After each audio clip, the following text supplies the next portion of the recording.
What's up, guys? Welcome back to Pick 6 with John and Nik. Week 6. I am Nik. I am John. John, did you know that the Redskins, the Braves, and the Indians all lost in Columbus Day? How fitting. Even as it goes, Columbus is just wreaking havoc on Native Americans, which is symbolic to my week. I was 2-4, a dismal 2-4 last week. It was a tough one last week. Yeah. I came back to earth a little bit. I got down to 3-3. So I think the ghost of Christopher Columbus gave me betting smallpox. Oh, what a jerk! It cost me a week. I'm gonna just scoot over a little bit. Okay. All right, we're coming at you again today. This is Friday morning, obviously at 9 a.m. where you're watching this on YouTube. Hi, welcome. Make sure to subscribe. Hit us up on Twitter and Instagram. Let us know who you got. John, are you ready to get into it? Oh man, I'm so nervous this week. Holy cow! The vote of confidence from John. You guys will be ready to go. I'm going to get your confidence up with a boost. I'm going hard and heavy for my first pick of the week. We are going to New England. Let's we go, are going New to England. The Kansas City Chiefs versus New England Patriots. Sunday Night Football. This is probably the best game of the week, I would say. Yeah. Everyone's looking forward to this. Everyone's curious about Patrick Mahomes. Here's a headline for you for this game. Hit me. Not enough Chiefs. Oh. That's going to too many Indians, not enough Chiefs. Okay. That is going to be the headline. Okay. Chiefs are going to come back down to reality this week. Patriots are looking better. I just think Bill Belichick, we know he takes one thing away. I can see them, Sony Michel having 30 carries this game, Julian Edelman having like 25-yard catches, just dunking under and just keeping Patrick Mahomes off the field. Another fun stat, New England's 23-7-3 against the spread in their last 33 home games. For that reason, gimme Sunday night, Tom Brady and the boys, -3.5, Patriots, Chiefs. Count it. I'm going to stick with the same game. Like my good pal Nick said, I think Bill Belichick is going to be hard on that Chiefs defense. So I'm actually going to go with the under. This will be my only under for the day. But it's at 59.5. I just think it's too high for those two teams to be scoring. I feel like it's going to be a very big chess match against that. So for that reason, Sunday Night Football, I know we all like points, but this one will still be good. I imagine it'll be like a 27-24 game maybe. So I'm going to take the under New England and Kansas City Chiefs under 59.5. Count it. Okay, so I am staying in the NFL, and we are going to Miami. Where the Chicago Bears, with the vaunted defense, with the addition of Khalil Mack, they've been pretty incredible so far. Yeah. Dolphins started off hot, and they have come back to earth like a flaming asteroid. Tannehill, not an elite quarterback. No. That I think we can determine. Fun stat about Miami. 0-7-1 their last 8 home games following consecutive road games. A little jet lag probably from those road games. Who can blame them? I can't blame them. They're used to being in Miami. It's nice. So everything tells me to take Chicago.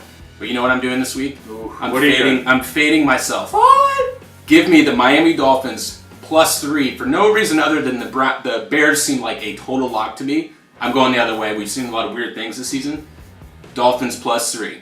Count it. I'm going to stick with the NFL, guys. I'm going to go to Carolina and Washington Redskins. So Washington didn't put up many points last week. They only put up 19, but they're averaging about 21 points a game, whereas Carolina has only had one game as well under 20. So the over/under here is 45. I feel like that's a little low. We're going to be in Washington. Look like I think Hurricane Michael will be well past it. We don't have to worry about any rain or anything like that. So I'm going to go ahead and take the over here. Over 45, Carolina and Washington. Count it. Nice. Sticking in the NFL, we're going to the lovable Cleveland Browns, side of the LA Chargers versus Cleveland Browns. Yes. So people don't like to take West Coast teams traveling East Coast for the early game. Here's the thing. Rivers is so old, I think 1 o'clock Eastern is when he eats dinner. Anyways, so I think he's going to be up for it. I don't think it's going to affect them all. Chargers have only lost to the Rams and the Chiefs. Those are good teams. I think the Browns are really overvalued. Chargers are undervalued right now. At one point, it's basically a pick 'em. Yeah.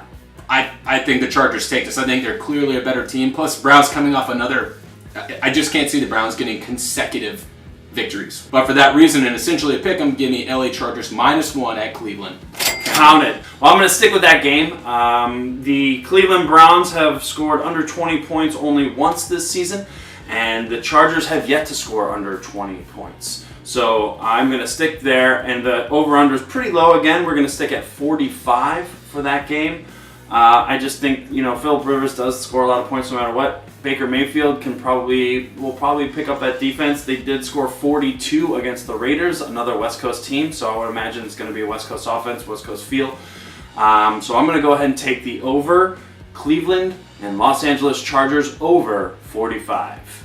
Count it. Okay, I'm going to the college ranks for this one. This was a really weird line to me. So we're going to Los Angeles. We're going to Colorado Buffaloes versus the USC Trojans. Mm-hmm. Colorado's 4-1 against the spread last 5 games. USC's 1-7 against spread last 8 games. Have you seen Laviska Shenault Jr.? This guy is a monster. He's a sophomore. 4 touchdowns last week. 2 catching, 2 rushing. He's a receiver. Wow. He's going to mow people over. This guy's a first-round NFL pick next year, without a doubt. This is a late Saturday night game. You got to watch this guy. He is an absolute stud. Watch him, actually. And for that reason, I think he's a difference maker. He's going to do everything. Give me Colorado +7 at the Coliseum. Count it. So I'm going to take the UCLA and Cal game. I'm hoping that Chip Kelly will get this offense together against the Cal Bears. And the over-under right now is 52.5. And so I'm going to take the Cal Bears and the UCLA Bruins over 52.5. Count it. We are staying in the college ranks. We're going with the still undefeated UCF Knights at the Memphis Tigers. So Memphis almost beat UCF last year. Mackenzie Milton, if you haven't seen him, he's probably, besides maybe Tua, maybe equal. He's one of the best players in college football right now. Should definitely be a Heisman contender. The guy's awesome. He can do it all. Scott Frost maybe left a year too early for UCF. The over/under for this game is 81, which is ridiculous. Wow. UCF's 8-2-1 against the spread in their last 11 road games. It's pretty good. And considering this was a close game last year, UCF is only a 4-point favorite.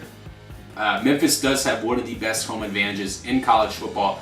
I think UCF, a lot of people are selling them this week. They think it's the week they finally might go down. I'm actually buying in. I think 4 is a really low number for them. So give me the UCF Golden Knights -4 at Memphis. Count it. So I got 2 more college picks left, and I'm going to go with, this one's going to be a little different. This could be a bad beat. Shout out to Scott Van Pelt. For the Georgia-LSU game. Now, I did take the over last week, and I did barely get over the LSU-Florida.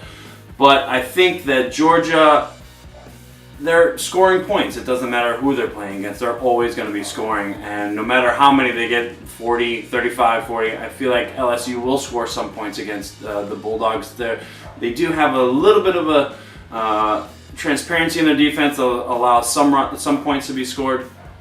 And right now it's at 50.5. I'm seeing these games that are low for over-unders, and I think 50.5 is still a little low for this. So for that reason, I'm taking Georgia and LSU over 50.5. Count it. You love those overs, baby. Oh, Get them. Don't I? Get them. Well, I'm going to counter your over with a college under. All right. Florida beat LSU last week. Yes. They're going to Vanderbilt this week. Okay. So it's a noon game. No one likes noon games, especially college kids. When I was in college, I slept till like 2 o'clock in the afternoon. Right. They're not going to want to play it. They're coming off the biggest win of the season, biggest win probably in the last couple of years for Florida. They're playing Vanderbilt, who might be pumped for the game. Under this is 50.5. I still don't think Florida has that good of an offense. I think their defense is okay. Right. So I think they can hold Vanderbilt, but I just see this being a sluggish game. A lot of punting. Florida has a bye next week. I think they might be looking forward to the Georgia game in a couple weeks and having the bye this week. I think they're just trying to get by. I don't think this is going to be a very fun game to watch at all. I think Florida ends up winning it, but I also like the under at 50.5, Florida and Vanderbilt. Count it. My last pick of the day will be Notre Dame and Pittsburgh. Notre Dame is looking good. So right now it is at 55, and for no other reason than I just want to watch this game and I want to see a lot of points, I'm going to take the over, Pittsburgh and Notre Dame over 55. Count it. Well, that's it for this week. I think I like a lot of these overs this early in the season too because the weather's nice. Yes. We're in Southern California. It's like 75 degrees today and sunny. Beautiful. I'm wearing a long sleeve shirt. Yeah. That's how you know it's good. So, John, how do you feel about your picks this week? I'm glad that I took the overs. I'll probably do it again in a couple weeks to see how, depending on how I do this week. But I think I'll just do one full week every couple weeks on over-unders. I like that. So. I like it. Over or under 2 more times that you do over-unders for a whole week. What? I don't think I just understood that. That's it for the show. I'll watch it over and over again. I'll probably get what you said. Thanks for tuning in this week, guys. Again, make sure to subscribe on YouTube every Friday morning. We're coming at you at 9 a.m. Pacific time. Pick 6 with John and Nik. I am Nik. I am John. See you guys next week. Peace.